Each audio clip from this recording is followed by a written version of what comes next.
Kejadian pasal 11. Menara Babel. Adapun seluruh bumi satu bahasanya dan satu logatnya. Maka berangkatlah mereka ke sebelah timur dan menjumpai tanah datar di tanah Sinear. Lalu menetaplah mereka di sana. Mereka berkata seorang kepada yang lain, "Marilah kita membuat batu bata dan membakarnya baik-baik." Lalu bata itulah dipakai mereka sebagai batu dan tergala-gala sebagai tanah liat. Juga kata mereka, "Marilah kita dirikan bagi kita sebuah kota dengan sebuah menara yang puncaknya sampai ke langit. Dan marilah kita cari nama, supaya kita jangan terserak ke seluruh bumi." Lalu turunlah Tuhan untuk melihat kota dan menara yang didirikan oleh anak-anak manusia itu. Dan ia berfirman, "Mereka ini satu bangsa dengan satu bahasa untuk semuanya. Ini barulah permulaan usaha mereka. Mulai dari sekarang apapun juga yang mereka rencanakan, tidak ada yang tidak akan dapat terlaksana. Baiklah kita turun dan mengacau balokkan di sana bahasa mereka, sehingga mereka tidak mengerti lagi bahasa masing-masing." Demikianlah mereka diserakkan Tuhan dari situ ke seluruh bumi, dan mereka berhenti mendirikan kota itu. Itulah sebabnya sampai sekarang nama kota itu disebut Babel, karena disitulah dikacau balokkan Tuhan bahasa seluruh bumi, dan dari situlah mereka diserakkan Tuhan ke seluruh bumi. Keturunan Sem. Inilah keturunan Sem. Setelah Sem berumur 100 tahun, ia memperanakkan Arpakshad 2 tahun setelah air bah itu. Sem masih hidup 500 tahun setelah ia memperanakkan Arpakshad, dan ia memperanakkan anak-anak lelaki dan perempuan. Setelah Arpakshad hidup 35 tahun, ia memperanakkan Selah. Arpakshad masih hidup 403 tahun setelah ia memperanakkan Selah, dan ia memperanakkan anak-anak lelaki dan perempuan. Setelah Selah hidup 30 tahun, ia memperanakkan Eber. Selah masih hidup 403 tahun setelah ia memperanakkan Eber, dan ia memperanakkan anak-anak lelaki dan perempuan. Setelah Eber hidup 34 tahun, ia memperanakkan Peleg. Eber masih hidup 430 tahun setelah ia memperanakkan Peleg, dan ia memperanakkan anak-anak lelaki dan perempuan.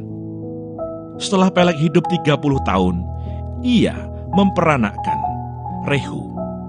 Peleg masih hidup 209 tahun setelah ia memperanakkan Rehu, dan ia memperanakkan anak-anak lelaki dan perempuan. Setelah Rehu hidup 32 tahun, ia memperanakkan Seruh. Rehu masih hidup 207 tahun setelah ia memperanakkan Seruh, dan ia memperanakkan anak-anak lelaki dan perempuan. Setelah Seruh hidup 30 tahun, ia memperanakkan Nahor. Seruh masih hidup 200 tahun setelah ia memperanakkan Nahor, dan ia memperanakkan anak-anak lelaki dan perempuan. Setelah Nahor hidup 29 tahun, ia memperanakkan Terah. Nahor masih hidup 119 tahun setelah ia memperanakkan Terah, dan ia memperanakkan anak-anak lelaki dan perempuan. Setelah Terah hidup 70 tahun, ia memperanakkan Abram, Nahor, dan Haran. Daftar keturunan Terah. Inilah keturunan Terah. Terah memperanakkan Abram, Nahor, dan Haran, dan Haran memperanakkan Lot. Ketika Terah ayahnya masih hidup, matilah Haran di negeri kelahirannya di Ur-Kasdim. Abram dan Nahor kedua-duanya kawin. Nama istri Abram ialah Sarai, dan nama istri Nahor ialah Milka, anak Haran, ayah Milka dan Yiska. Sarai itu mandul, tidak mempunyai anak. Lalu Terah membawa Abram, anaknya, serta cucunya Lot, yaitu anak Haran, dan Sarai, menantunya, istri Abram, anaknya. Ia berangkat bersama-sama dengan mereka dari Ur-Kasdim untuk pergi ke tanah Kanaan. Lalu sampailah mereka ke Haran dan menetap di sana. Umur Terah ada 205 tahun. Lalu ia mati di Haran. Kejadian pasal 12. Abram dipanggil Allah. Berfirmanlah Tuhan kepada Abram, "Pergilah dari negerimu dan dari sanak saudaramu dan dari rumah bapamu ini ke negeri yang akan kutunjukkan kepadamu. Aku akan membuat engkau menjadi bangsa yang besar, dan memberkati engkau, serta membuat namamu masyhur, dan engkau akan menjadi berkat. Aku akan memberkati orang-orang yang memberkati engkau, dan mengutuk orang-orang yang mengutuk engkau. Dan olehmu semua kaum di muka bumi akan mendapat berkat. Lalu pergilah Abram seperti yang difirmankan Tuhan kepadanya, dan Lot pun ikut bersama-sama dengan dia. Abram berumur 75 tahun ketika ia berangkat dari Haran. Abram membawa Sarai istrinya, dan Lot anak saudaranya, dan segala harta benda yang didapat mereka, dan orang-orang yang diperoleh mereka di Haran. Mereka berangkat ke tanah Kanaan, lalu sampai di situ.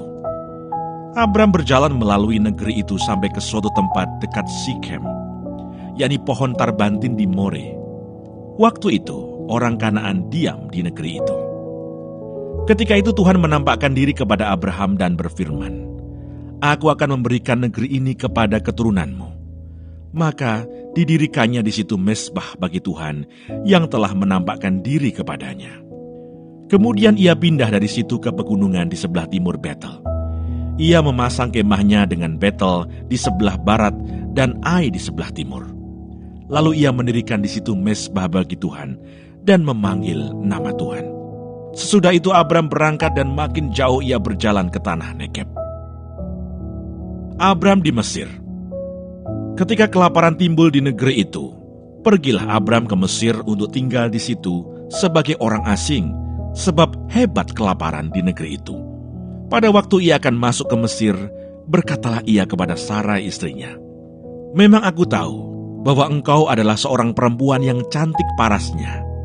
Apabila orang Mesir melihat engkau, mereka akan berkata, 'Itu istrinya.' Jadi mereka akan membunuh aku dan membiarkan engkau hidup. Katakanlah bahwa engkau adikku, supaya aku diperlakukan mereka dengan baik karena engkau, dan aku dibiarkan hidup oleh sebab engkau." Sesudah Abram masuk ke Mesir, orang Mesir itu melihat bahwa perempuan itu sangat cantik.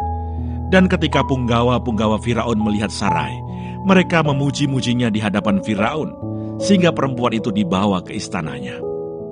Firaun menyambut Abram dengan baik-baik karena ia mengingini perempuan itu. Dan Abram mendapat kambing domba, lembu sapi, keledai jantan, budak laki-laki dan perempuan, keledai betina dan unta. Tetapi Tuhan menimpakan tulah yang hebat kepada Firaun. Demikian juga kepada seisi istananya, karena Sarai istri Abram itu. Lalu Firaun memanggil Abram serta berkata, "Apakah yang kau perbuat ini terhadap aku? Mengapa tidak kau beritahukan bahwa ia istrimu?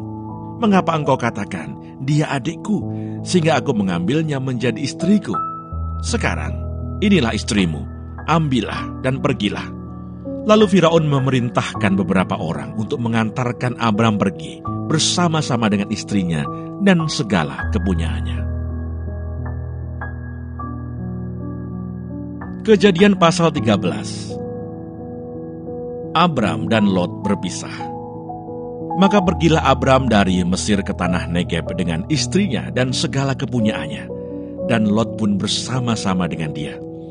Adapun Abram sangat kaya, banyak ternak, perak dan emasnya. Ia berjalan dari tempat persinggahan ke tempat persinggahan, dari tanah Negeb sampai dekat Betel, di mana kemahnya mula-mula berdiri antara Betel dan Ai, ke tempat mezbah yang dibuatnya dahulu di sana. Disitulah Abram memanggil nama Tuhan. Juga Lot yang ikut bersama-sama dengan Abram, mempunyai domba dan lembu dan kemah. Tetapi negeri itu tidak cukup luas bagi mereka untuk diam bersama-sama, sebab harta milik mereka amat banyak, sehingga mereka tidak dapat diam bersama-sama. Karena itu terjadilah perkelahian antara para gembala Abram dan para gembala Lot. Waktu itu orang Kanaan dan orang Feris diam di negeri itu. Maka berkatalah Abram kepada Lot, "Janganlah kiranya ada perkelahian antara aku dan engkau, dan antara para gembalaku dan para gembalamu, sebab kita ini kerabat. Bukankah seluruh negeri ini terbuka untuk engkau? Baiklah pisahkan dirimu daripadaku. Jika engkau ke kiri, maka aku ke kanan. Jika engkau ke kanan, maka aku ke kiri." Lalu Lot melayangkan pandangnya, dan dilihatnyalah bahwa seluruh lembah Yordan banyak airnya, seperti taman Tuhan, seperti tanah Mesir, sampai ke Zoar. Hal itu terjadi sebelum Tuhan memusnahkan Sodom dan Gomora. Sebab itu Lot memilih baginya seluruh lembah Yordan itu. Lalu ia berangkat ke sebelah timur dan mereka berpisah. Abram menetap di tanah Kanaan, tetapi Lot menetap di kota-kota lembah Yordan dan berkemah di dekat Sodom. Adapun orang Sodom sangat jahat dan berdosa terhadap Tuhan.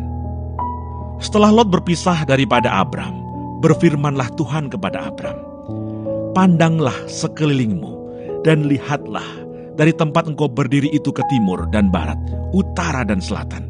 Sebab seluruh negeri yang kau lihat itu akan kuberikan kepadamu dan kepada keturunanmu untuk selama-lamanya.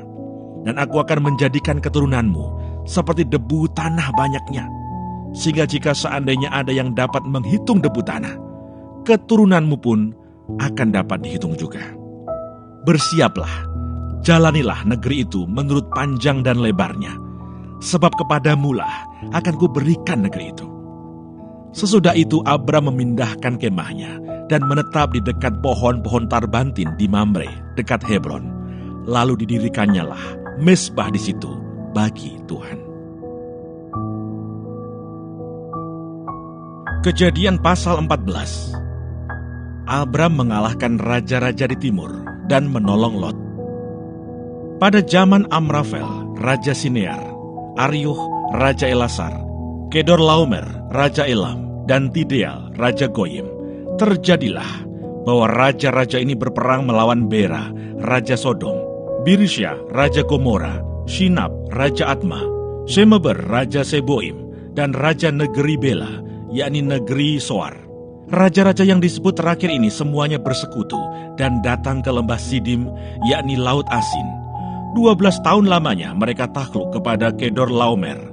Tetapi dalam tahun yang ke-13 mereka memberontak. Dalam tahun yang ke-14 datanglah Kedorlaomer serta raja-raja yang bersama-sama dengan dia.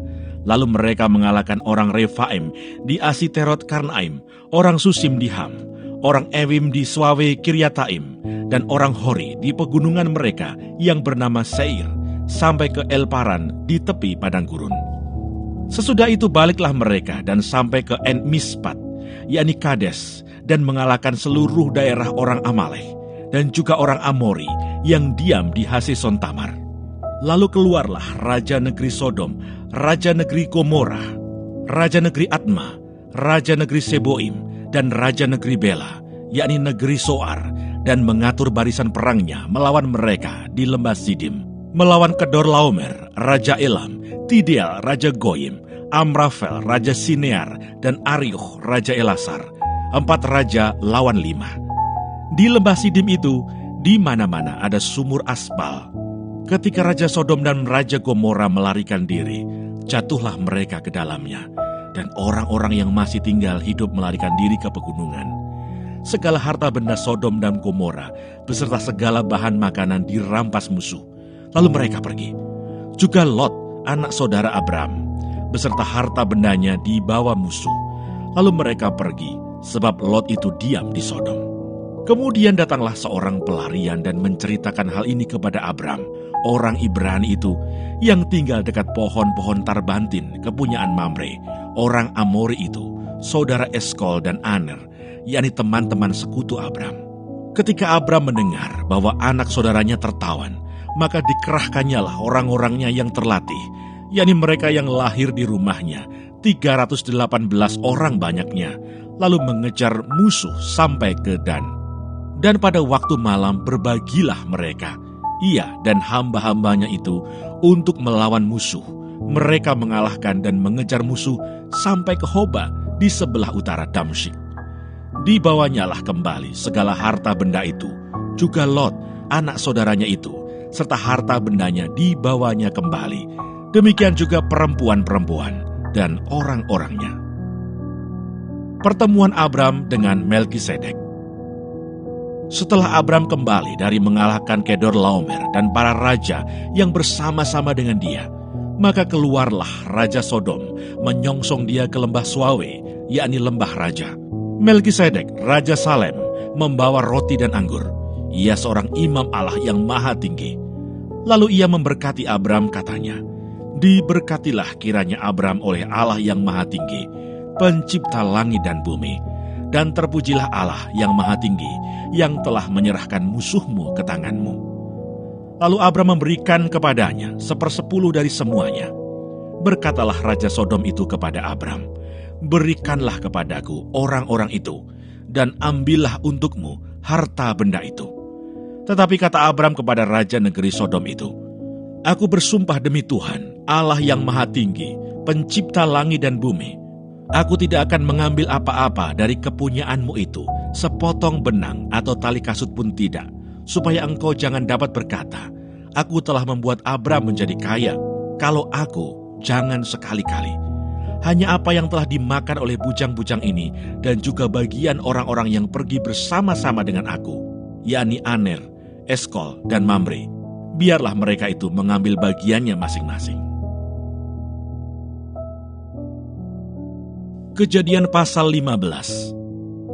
Perjanjian Allah dengan Abram, janji tentang keturunannya.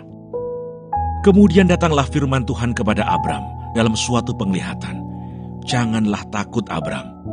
Akulah perisaimu, upahmu akan sangat besar."